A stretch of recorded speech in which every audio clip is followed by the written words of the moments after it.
Este podcast tem o apoio de BASF Agricultural Solutions. Bem-vindos ao Agricultar, o podcast de conversas de agricultura.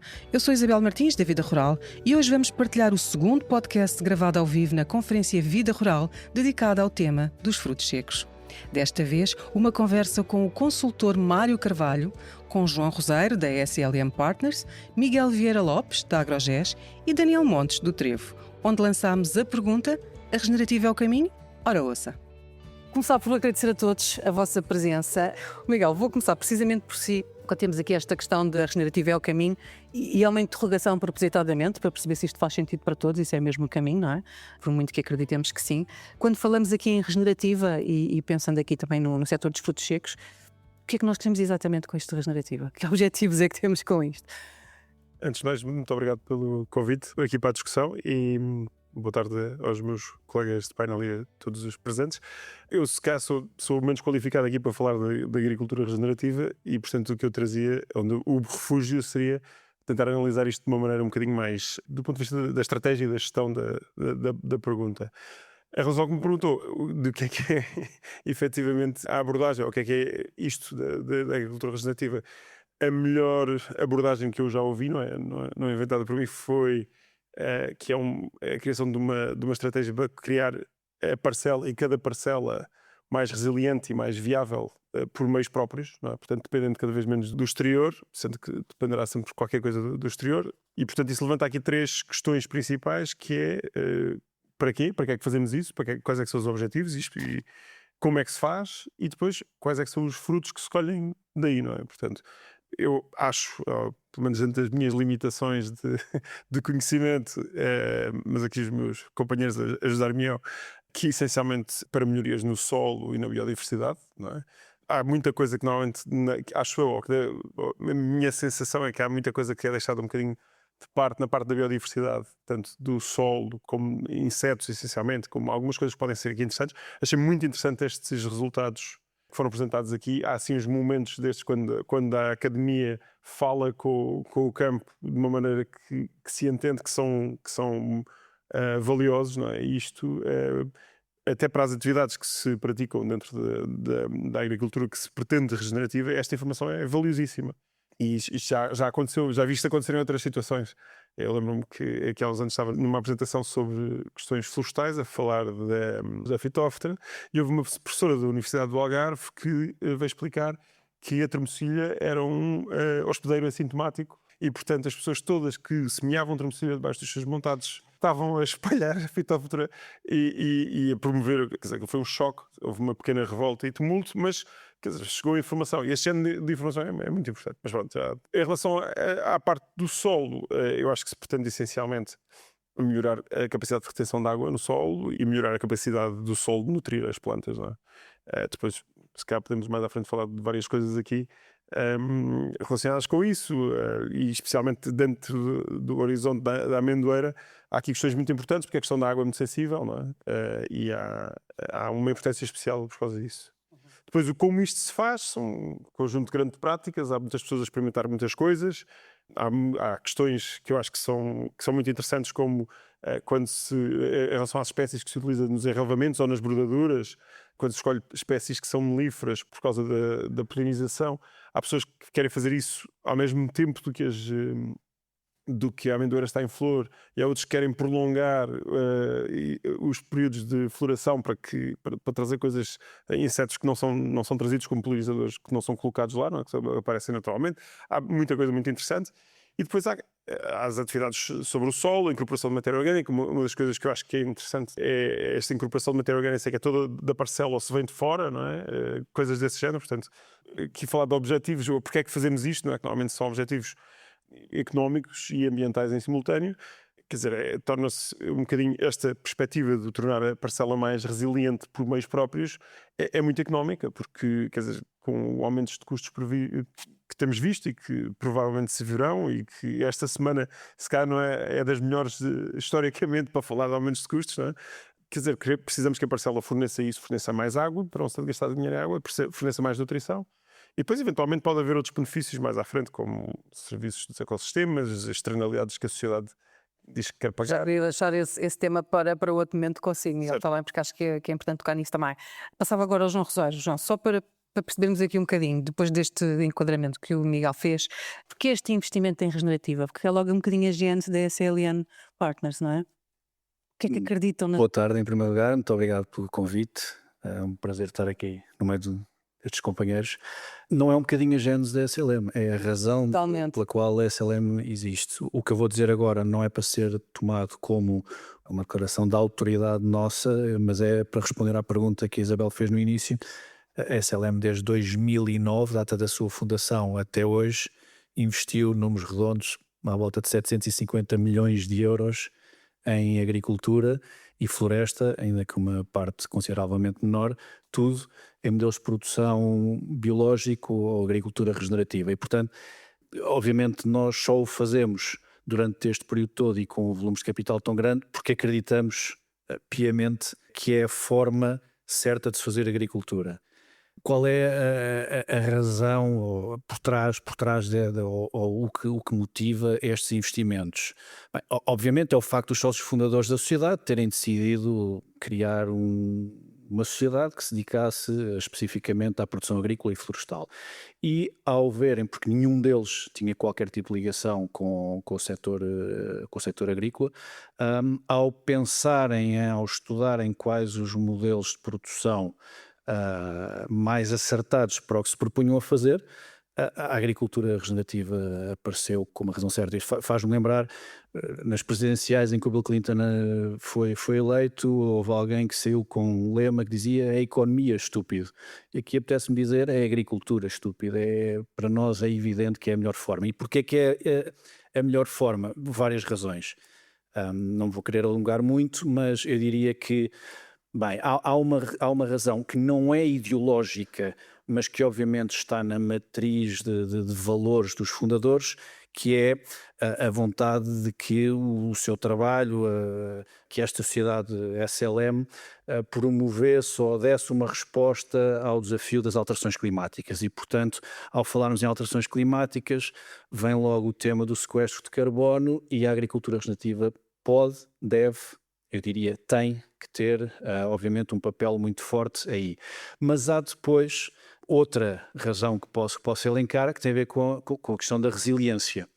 E hoje já vimos aqui apresentações interessantíssimas e quase todas elas, de alguma forma, tocam no tema da resiliência. Basta ver aquilo que tem acontecido no passado recente, e passado recente não é só neste inverno.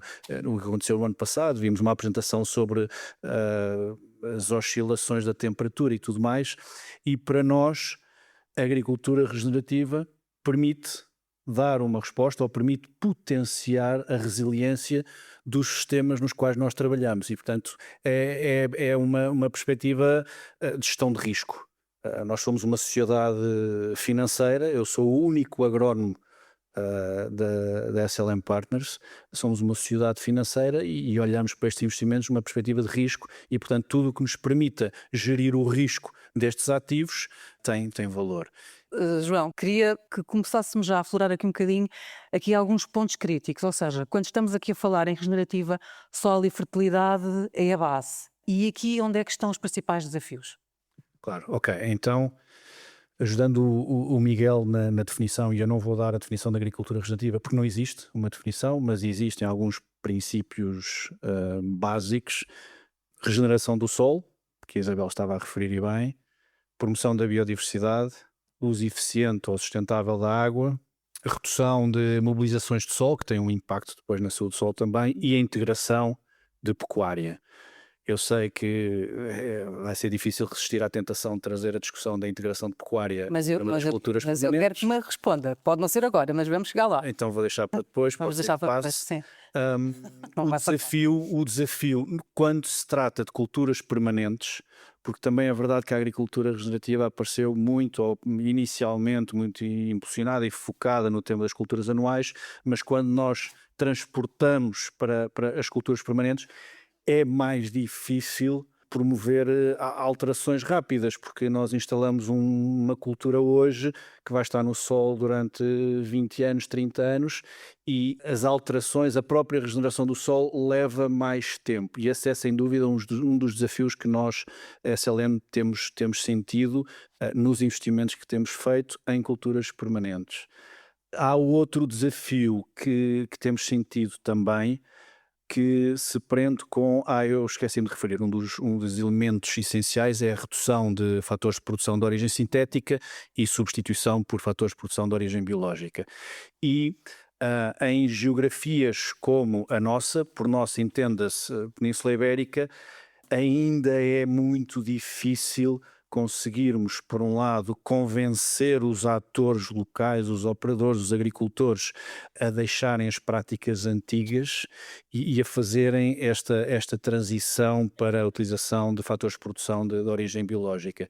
E nós aí sentimos, sem dúvida, essa dificuldade, também porque ainda são poucas as ferramentas que existem que nós, quando digo nós, setor agrícola, podemos utilizar para promover essa transição. É verdade que no passado recente tem havido cada vez mais inovação nesse sentido, mas ainda estamos muito longe daquilo que é o expectável. Portanto, eu diria convencer os atores locais a fazer transição de fatores de produção de origem sintética para origem biológica.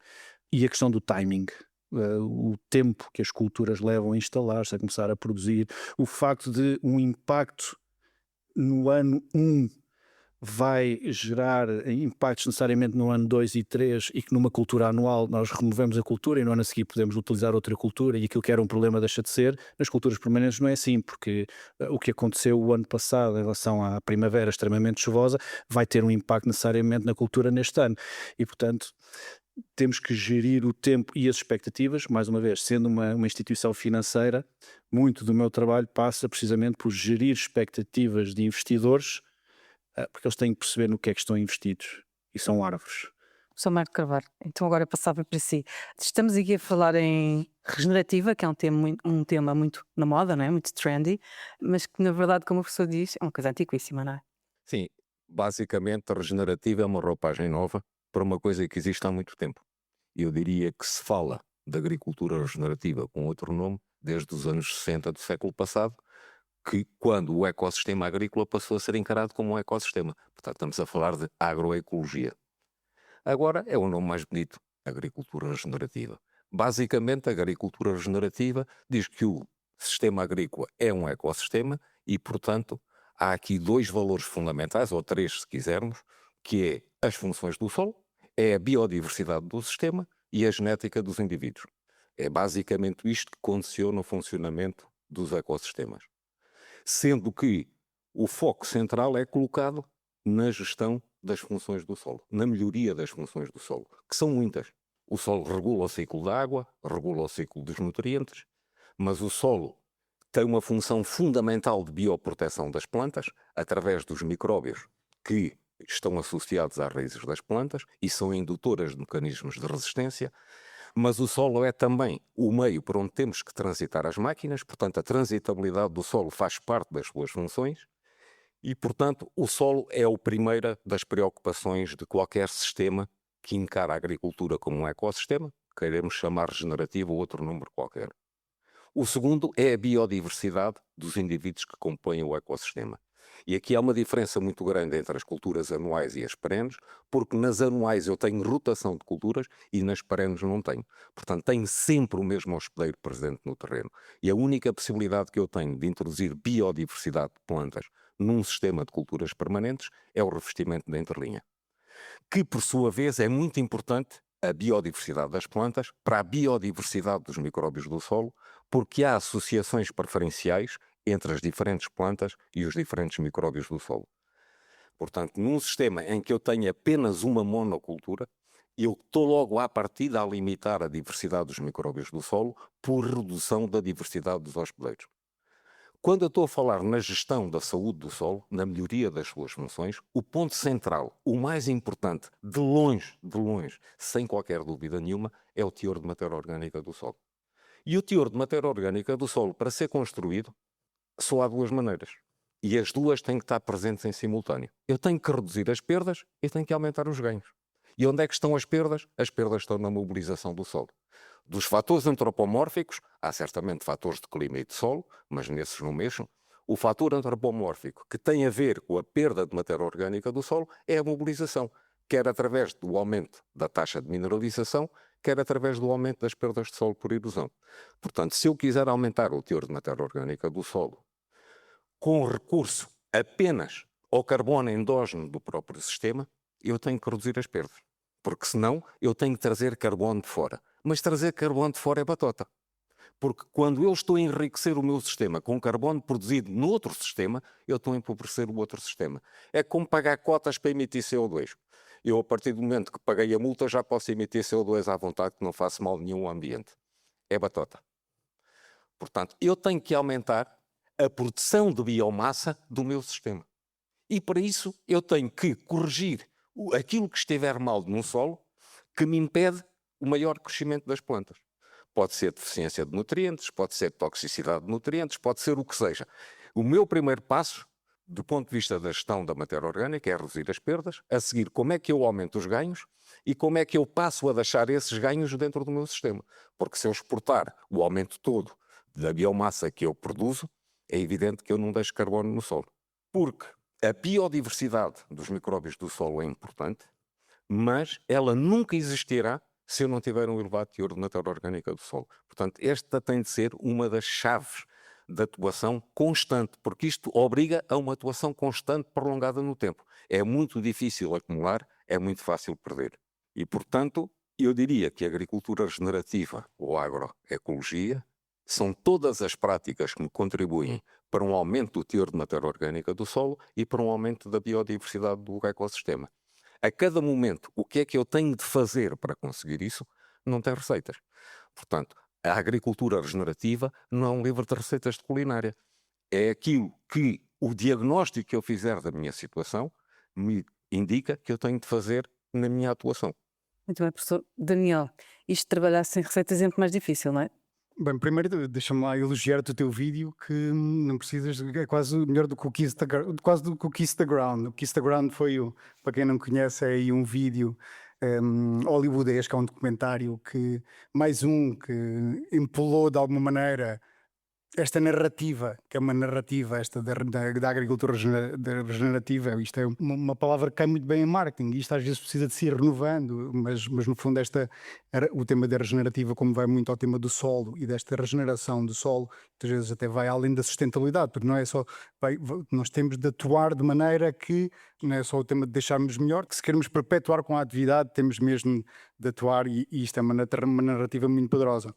Mas efetivamente esta narrativa depois tem de se efetivar em métricas, e as métricas são diferentes para cada setor. Voltando aqui um bocadinho às referências, porque isto é da agricultura regenerativa, tem cerca de 10 anos, também um dos grandes nomes, pelo menos dos mais polémicos, é o Alan Savory, com o tema das pastagens. Foi um dos homens que também impulsionou muito isto, e o Alan Savory também tem uma métrica que, no caso particular do maneio da pastagem, já tem um sistema para métricas que depois, para carbono e para alguns serviços dos ecossistemas, para poderem ser remunerados e para poderem ser publicitados. Quando há pouco o João estava a referir o tema da introdução dos animais, por exemplo, em sistemas frutícolas, que é o que estamos aqui a falar em pomares, é um tema polémico. Porque aqui até não estamos a falar em fruticultura pura e dura, mas a fruticultura pura e dura, a maior parte das certificações, vê o estrume como uma fonte de infecção. É um problema, o tema das infecções bacterianas, portanto, o tema da segurança alimentar.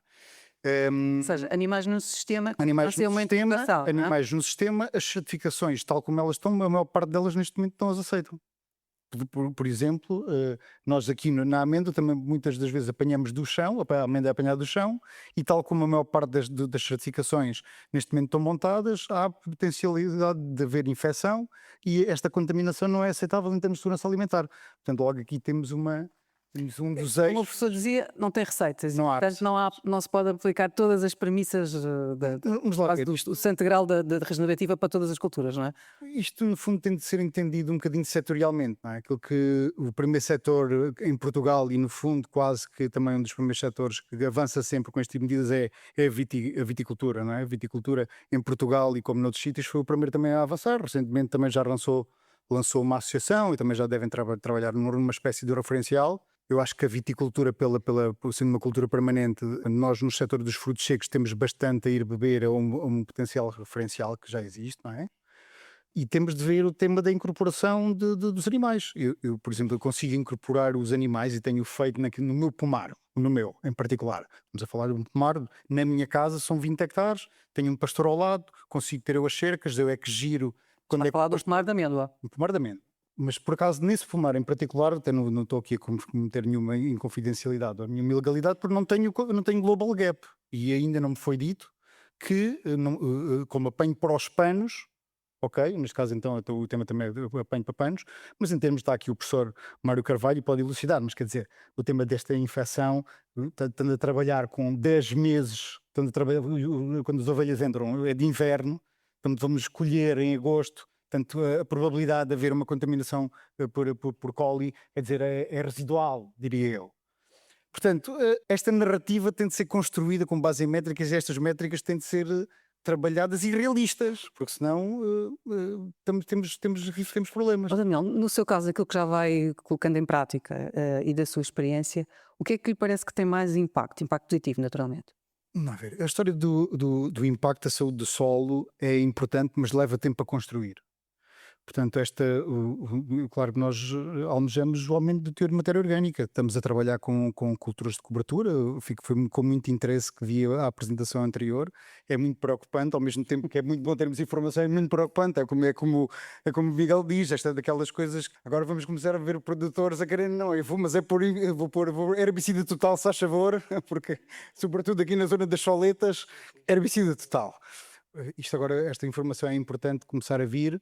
Por exemplo, há pouco o professor Mário Carvalho falou sobre um tema e nós, além do solo, que no caso das permanentes, também podemos também atuar no tema das sebes e introduzir aqui alguma diversidade que também é biológica e traz também o tema da luta biológica e aumentarmos os polinizadores e os ocedos enciliares e tudo mais, mas temos poucas armas para o fazer para aumentar a biodiversidade em termos de plantas, mas por exemplo, os olivicultores são altamente resistentes a fazerem sebes por causa do tema da xilela, porque nós olhamos para a lista de plantas que são eventualmente potenciais vetores para a doença e é enorme, estão lá todas listadas, não é? É a mesma coisa que nós vimos ali todas as espécies que podem ter o antracnose, não é? Portanto, Mas as sebes podem fazer muito sentido em regenerativa, não é? podem, Tem um papel importante. como é óbvio.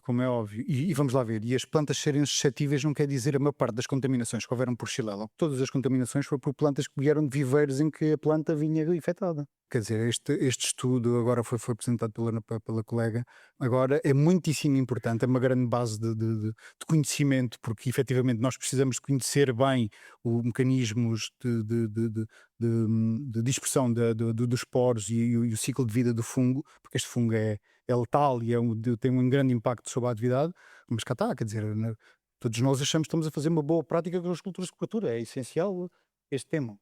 Professor, sim, queria voltar a si. Nesta questão do hospedeiro, nós estamos a esquecer que também no exemplo da termocilha, é que o hospedeiro está lá sempre. A nossa cultura é o hospedeiro. Portanto, estamos muito preocupados porque temos mais um hospedeiro. Eu não sei se já viram um sistema radicular do montado. Não há 1 centímetro quadrado sem uma raiz da azinheira ou do sobreiro.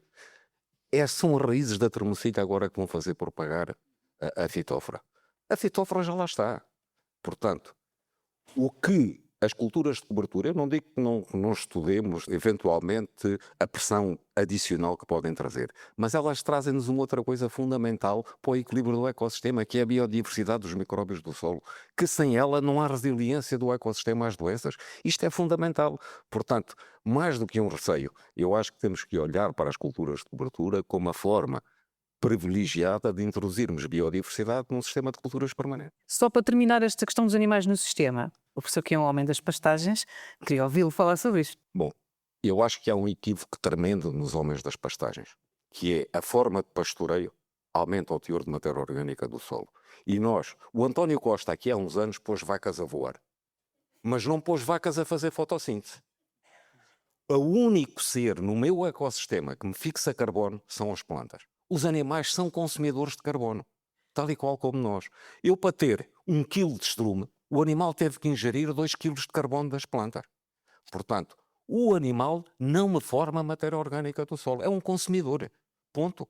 A estrumação é uma coisa muito boa quando eu trago estrume produzido noutro local e trago esse estrume para o meu terreno. O que é que eu estou a fazer? Estou a transferir carbono de outra zona para o meu terreno. E aí o teor de matéria orgânica do solo sobe. Portanto, se uma pastagem não tivesse animais, o teor de matéria orgânica do solo é superior do que com animais em pastoreio. O que acontece é que se eu tenho uma pastagem, o único rendimento que eu posso tirar da pastagem são os animais. Portanto, o animal é a minha exportação de carbono, não é a minha incorporação.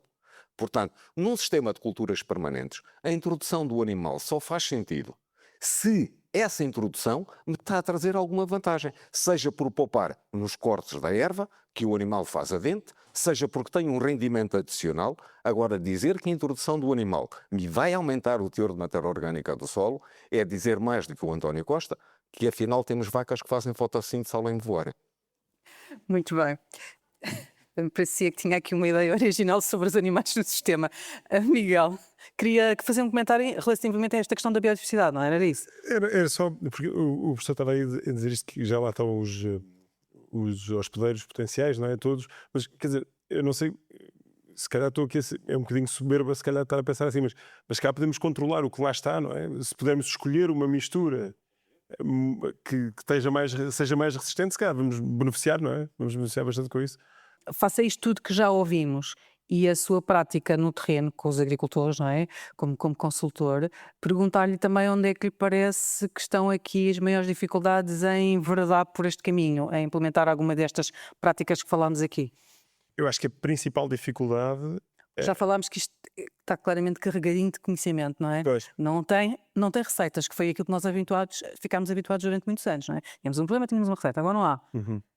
Eu acho que é isso. A principal dificuldade é que a perspectiva que o professor estava a dizer disto ser de se olhar para o sistema como um todo e como uma perspectiva ecológica da coisa, pressupõe que se conhece, que se percebe aquilo que se está a ver. Não é? Se as pessoas vêm com alguns preconceitos acerca do que têm de fazer ou não têm de fazer, isso provavelmente não vai funcionar, não é? Pode até funcionar, mas terá alguma sorte associada. E isso é uma grande dificuldade. Nós estamos também muito habituados a ser estimulados por incentivos, coisas do género da PAC que têm a ver com ações, com atividades que fazemos, não é?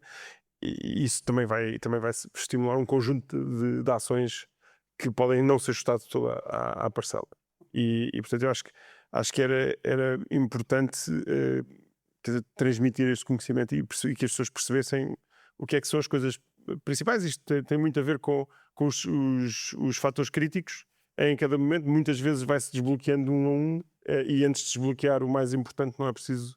Quer dizer, a gente aprende isto na faculdade, até com os bonecos muito ilustrativos e tal, mas realmente acho que esse é o principal fator. E depois é uma questão da curva de adoção, que é sempre demorada, é preciso alguém ter o interesse em demonstrar, é preciso partilhar informação e resultados e haver pessoas interessadas em mostrar o que fizeram em casa. Isto, a partir daí entramos numa curva de adoção de novas tecnologias. A importância da partilha, não é? Claro. Pois, claramente. Professor, vou voltar assim para uma questão que tínhamos aqui num dos pontos do nosso programa e que eu sei que lhe é uma questão bastante cara, contudo, algo controversa também, que é esta questão dos camalhões que são muito utilizados em agricultura, também aqui no nosso setor, e que o professor acredita que se fazem sem por fazer, não é? Faz por fazer. Sim, isso não tenho dúvida nenhuma. Fazem-se por receita. O camalhão só tem uma razão de ser, que é a melhoria da drenagem na zona envolvente da árvore. E eu vejo fazer camalhões em solos com problemas de drenagem, em solos sem problemas de drenagem, em costas com 10, 15 e 20% de declive, aonde há tudo menos problemas de drenagem. Portanto, primeiro ponto. Segundo ponto, o camalhão é uma agressão ao solo, mas a agressão que fazemos ao solo não é a mesma para todos os tipos de solo. E no caso dos solos mediterrâneos, que são os solos que dominam o regadio do Alqueva, e é onde estão as culturas permanentes, nos solos mediterrâneos Tudo o que não se pode fazer é trazer o horizonte B para a superfície. Particularmente se esse horizonte B estiver mal estruturado, seja pelo magnésio, seja pelo sódio. E a grande percentagem dos solos mediterrâneos tem precisamente esta característica. E eu vejo fazerem-se camalhões de uma ambição tremenda que só são possíveis fazer indo recortar a terra ao horizonte B, que é o que fica em cima do camalhão, que é a zona que vai receber a água de rega e vai receber a fertilização da rega, e o que eu vejo é o sistema a regar e a água a escorrer toda de cima do camalhão. Porque se cometeu um erro à partida, não se fez diagnóstico. Nenhum, zero. Quer dizer, é como se nos hospitais se operasse o doente à la carte. Olha, tu chegas, agora vai uma apendicite fora, sem um exame, sem nada. Quer dizer, é uma coisa que eu não consigo perceber. Não há diagnóstico nenhum, zero.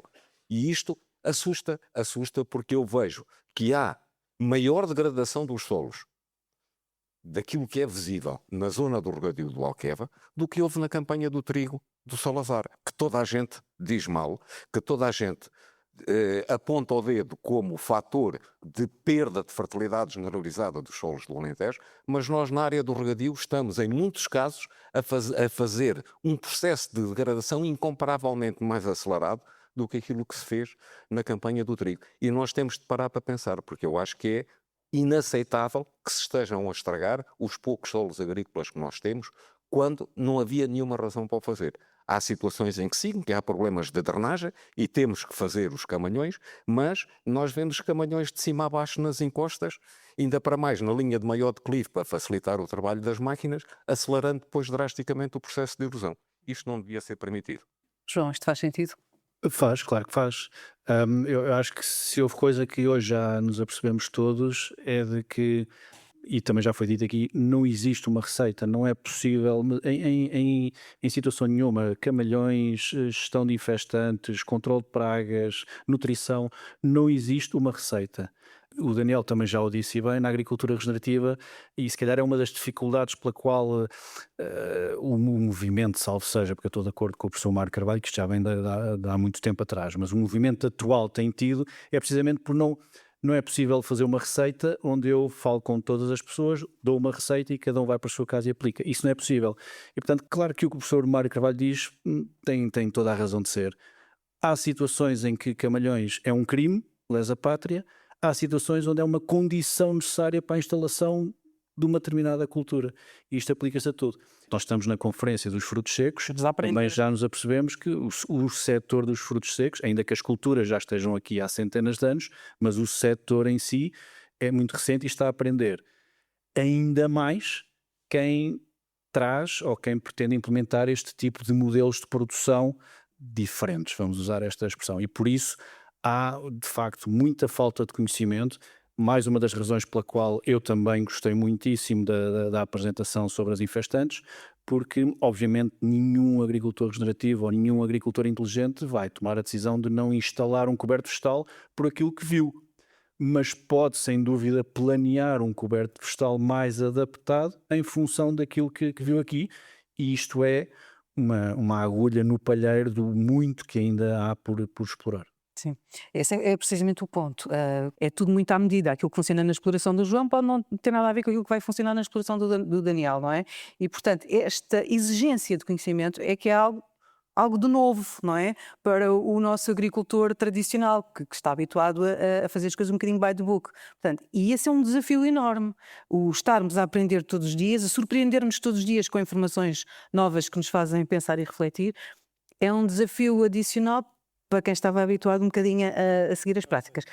Daniel, voltava a si para lhe perguntar se então nós não devíamos começar a pensar em ter aqui a questão da existência dos normativos e de alguma regulação desta questão da regenerativa, não é? Porque muitas vezes o termo é apropriado indevidamente, e acho que todos concordamos com isso, não é? E começámos por falar dos homens do marketing, já não sei quem é que dizia, era o Daniel, não era? Dos homens do marketing, que muitas vezes se apropriam deste termo da regenerativa, quando aquilo que se faz não é propriamente uma regenerativa, à luz daquilo que são os princípios básicos.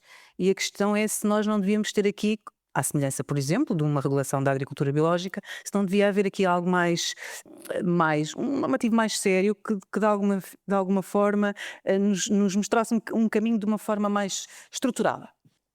Sim, isso tende a acontecer, porque senão vai continuar um bocadinho este cambalagem que agora existe, que é esta apropriação. Por exemplo, a Nestlé ou a Danone têm referenciais próprios e que para determinados agricultores, para determinadas culturas, são eles que ditam as regras e que dizem como é que deve ser feito determinada cultura. A Danone faz isso, a Nestlé também, e há outras marcas que já têm o seu próprio conceito e as suas próprias normas portanto, os seus próprios referenciais. Depois já há há outros referenciais, o próprio Continente, que neste momento está a trabalhar com uma entidade que tem estado muito mais ligada ao resíduo zero, mas também agora também já está muito ligado ao tema da agricultura regenerativa. Aliás, já tiveram um podcast a falar certo, sobre isso. certo. Eu tive a oportunidade de ouvir agora enquanto vinha aqui para. Acho que fez vinha aqui. lindamente, é um belíssimo E podcast. então, não sei se fiquei contente ou fiquei mais preocupado ainda, porque normalmente, pronto, isto muitas vezes as exigências neste caso dos compradores, às vezes refletem-se em mais custos. Mas Muitas vezes daí- o que nós queremos também com a agricultura regenerativa é que está esta inteligência de saber fazer, conhecermos o solo, trabalharmos bem o solo para diminuirmos custos. Porque eu, por acaso, neste caso em particular, quando estava a falar que é o meu pomar e onde eu consigo meter ovelhas, um custo que eu corto imediatamente e que não ponho lá é que não faço herbicida. Por acaso eu aí consigo gerir quase o ano todo sem herbicida. E quer dizer, e conhecermos o nosso solo, que é uma coisa que nós aqui somos todos homens de ciências agrárias. Nós tivemos muito tempo voltadas de costas voltadas para o tema das ciências do solo. Quer dizer, olhar a sério para uma análise de solo, interpretá-las e trabalhar sobre elas, é uma coisa que, neste momento, com as receitas que existiam, e são X quilos de azoto, são X quilos para determinada cultura, andou-se a trabalhar com estas receitas assim durante muitos anos, não é? Só que agora começou-se a ver que, afinal, começamos a ter problemas sérios de erosão biológica e, portanto, temos de reverter isto. No fundo, agora, estamos a trabalhar sobre ciclos, e não quer dizer geológicos, que isso é desesperante, não é? Estarmos a falar sobre isso, mas são coisas que levam tempo a fazer e, obviamente, ou acreditamos naquilo que estamos a fazer e este percurso é um percurso que é para continuar. Eu, por exemplo, comecei agora a trabalhar sobre o tema da correção dos corretivos de solo, que é uma coisa que, muitas vezes, nós não fazemos sempre. Por exemplo, nos planos de adubação, por exemplo, os americanos fazem e põem os temas da correção do pH sempre nos planos como põem do plano de adubação. Isto depois é extremamente importante para o arejamento do solo, portanto, para trabalhar nós temos problemas muito graves, como o professor estava a dizer, por exemplo, do excesso de magnésio, que depois se vai traduzir em asfixia radicular e em problemas de falta de arejamento. Isto são questões que não estão a ser debatidas agora novamente, porque felizmente isto está-se a recentrar.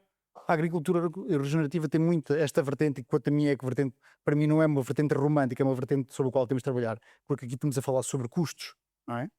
De inteligência na maneira como fazemos fertilização e como tratamos o solo. Daniel, só para fecharmos aqui a questão e já vou passar ao João, que sei que ele quer comentar também, aqui dos referenciais. O que é que faz sentido existirem vários referenciais que várias entidades certificadoras lançam ou até empresas da área da distribuição em parceria com estas entidades? Faz sentido existirem estes referenciais? Faz sentido existir um normativo geral? Não faz sentido um normativo geral porque cada setor terá que ter um normativo diferente? O que é que faz sentido aqui para o setor? Entramos um bocadinho nos achismos, mas eu acho que isto só vai funcionar a sério ou só vai ter uma regulamentação quando for como a agricultura biológica ou como a produção integrada. Isto eventualmente... Já aqui entramos em discórdia, não é, João? Mas aí depois vamos ver como é que as coisas vão evoluir, porque neste momento já há uns que iniciaram um movimento e que são mais dogmáticos e que veem isto como um número de regras que têm de ser cumpridas. Por exemplo, se não integrarmos os animais, já não somos regenerativos.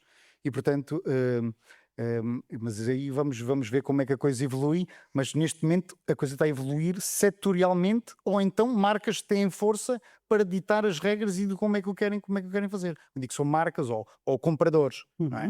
Certo. Concretamente no setor, por exemplo, aqui da amêndoa, é uma coisa que já se está a começar a passar, creio que também não, mas isto é na amêndoa como noutros, que já há soluções, por exemplo, que foram relativamente fáceis de implementar, porque já há fabricantes de adubo cujo adubo no seu processo de fabrico já emite menos dióxido de carbono. ok? No próprio processo fábrico. Portanto, quer dizer que na pegada, quando é calculada do produto, este tem uma pegada menor. Portanto, estamos a trabalhar sobre um baseline, quando aplicamos aquele adubo, à partida temos logo menor carbono. Isto é uma medida, uma pequena medida, mas que vai ser adicionada. Mas quer dizer, mas isto é um comprador que está a ditar, está a dizer, se vocês comprarem este adubo, reduzem logo, eu já posso ter este claim, já posso dizer que estou a trabalhar sobre um produto low carb. Portanto, neste momento a agricultura regenerativa está um bocadinho assim.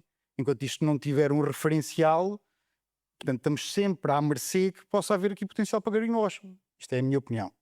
Isto é o achismo. João. E a Isabel, eu sou bastante, o João Roseiro e nós, SLM, bastante sensíveis em relação ao tema do greenwashing, porque isso era matar aquilo que fazemos. E tenho uma opinião, temos uma opinião muito vincada, que é, nós temos que parar com a conversa de dizer que somos regenerativos. Porque nós vamos a um supermercado e hoje em dia já vemos muitos produtos nas prateleiras a dizer que são regenerativos. O que nós temos de dizer é o que é que nós já regeneramos. Aí podemos fazer essa afirmação. Agora, dizermos que somos regenerativos, vale zero. Podemos ter essa pretensão. E, portanto, não sei se... Não acredito e pensar que pode haver um referencial one size fits all para a agricultura regenerativa, desconfio que mata o conceito. E, portanto, custa-me a crer nisso. Acho que o que tem que haver, como dizem os ingleses, a agricultura regenerativa é outcome-based. Portanto, a agricultura regenerativa é baseada em resultados concretos e mensuráveis. Se nós conseguirmos, qualquer interveniente, conseguir medir os resultados, os impactos, a regeneração que está a provocar no seu ecossistema, pode-se afirmar como agricultor regenerativo. Tudo o resto são pretensões, wishful thinking, muitas vezes a roçar o greenwashing, que depois denigre o próprio setor. Pode, Miguel, claro que sim. Só dizer uma coisa, na programação do último quadro comunitário, Portugal, ao criar o PEPAC, tinha essa hipótese. O professor Avilés defendeu isto muitíssimo, que era criar pagamentos adicionais que se chamavam de top-up, que era referente a resultados que foram a ser apresentados. E aí a principal diferença para a produção integrada e para a biológica, em vez de haver um referencial de práticas, haveria um conjunto de objetivos que, se fossem conseguidos, e esses objetivos poderiam ser, por exemplo, medindo deltas de matéria orgânica no solo, ou outros, se fossem atingidos, poderia haver pagamentos dirigidos a isso. Portanto, existem formas de estimular isto de uma maneira que seja... Quer dizer, pelo menos têm potencial para ser eficientes. Isso casa com aquilo que a Isabel me perguntou há bocadinho, que eu não acabei por não dizer, que é, para além das pessoas terem conhecimento, é preciso haver um incentivo económico. Não é? Quer dizer, na realidade, a agricultura é uma atividade agrícola, económica. Quer dizer, Só acrescentar uma coisa. Há duas zonas pilotos para o montado por objetivos, com pagamentos. É uma zona, eu creio, no Alto Alentejo, e uma zona, Monforrado, sim. Mas a agricultura, queremos chamar regenerativa, mas a que regenera o ecossistema, não precisa de ser paga, porque o sistema torna-se melhor do ponto de vista económico. Portanto, há um engano. O problema da regulação de parte do Estado a mim apavora-me, porque o Estado, cada vez que regula, só faz porcaria, para não dizer outra palavra. E nós vemos na legislação, não é possível regular o funcionamento dos ecossistemas sem primeiro discutirmos uma hierarquia de valores, porque esta ideia de que existem práticas que só são boas e práticas que só são más, não existe.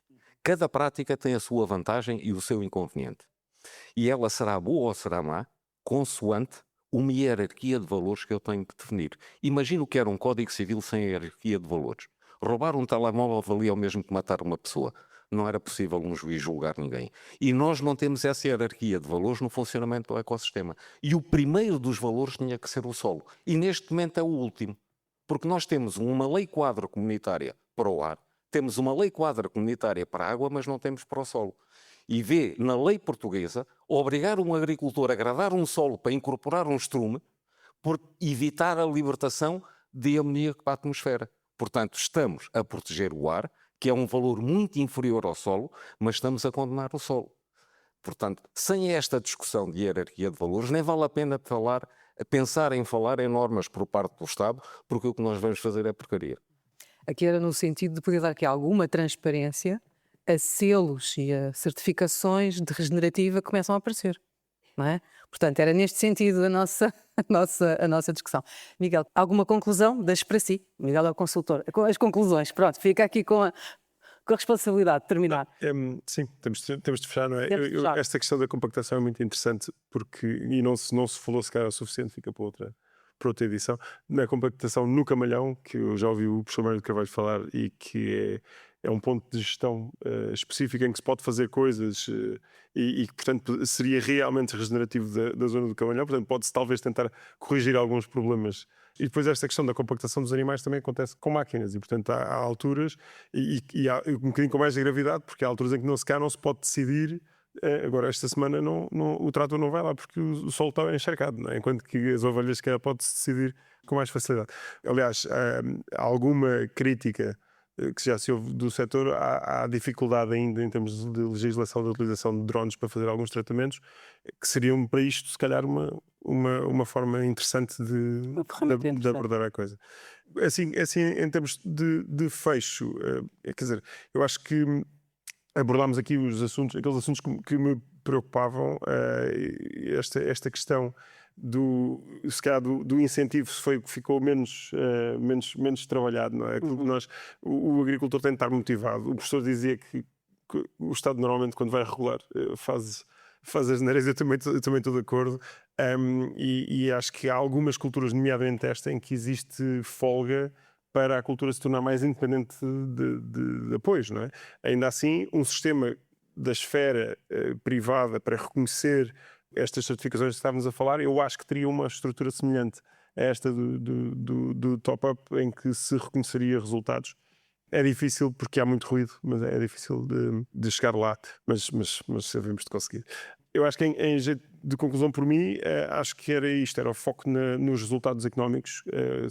Somos empresas que andamos aqui e, portanto, precisamos também de ser reconhecidos por isto. Acho que há uma falha muito grande na ligação ao consumidor em relação a um conjunto de benefícios que podem ser gerados na agricultura, e esse trabalho é difícil de se chegar lá. É preciso fazer algum marketing, mas terá de ser mais... É um problema, é um outro problema que daria para muitas conversas, longas conversas e precisa de, se calhar, um bocadinho mais trabalho que a regenerativa, não sei, porque é mesmo muito complexo. Muitas vezes os agricultores estamos habituados a não ser pagos por algumas coisas que fazem, portanto isso é natural que isso seja verdade, mas é difícil de diagnosticar. O Agricultar fica por aqui. Já sabe que pode continuar a acompanhar a atualidade agrícola em vidarural.pt, na nossa newsletter, na app, nas redes sociais ou numa banca perto de si. Até ao próximo episódio. Este podcast tem o apoio de BASF Agricultural Solutions.